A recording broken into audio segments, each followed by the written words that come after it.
What's the meaning of cosset?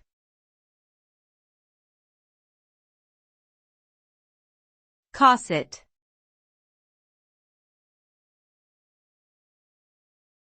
Cosset.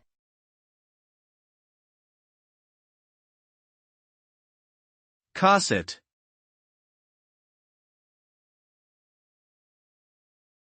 Cosset.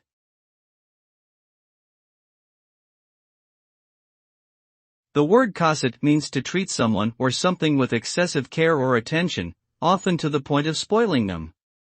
When someone cossets another person, they may go out of their way to meet their every need, regardless of whether those needs are reasonable or not.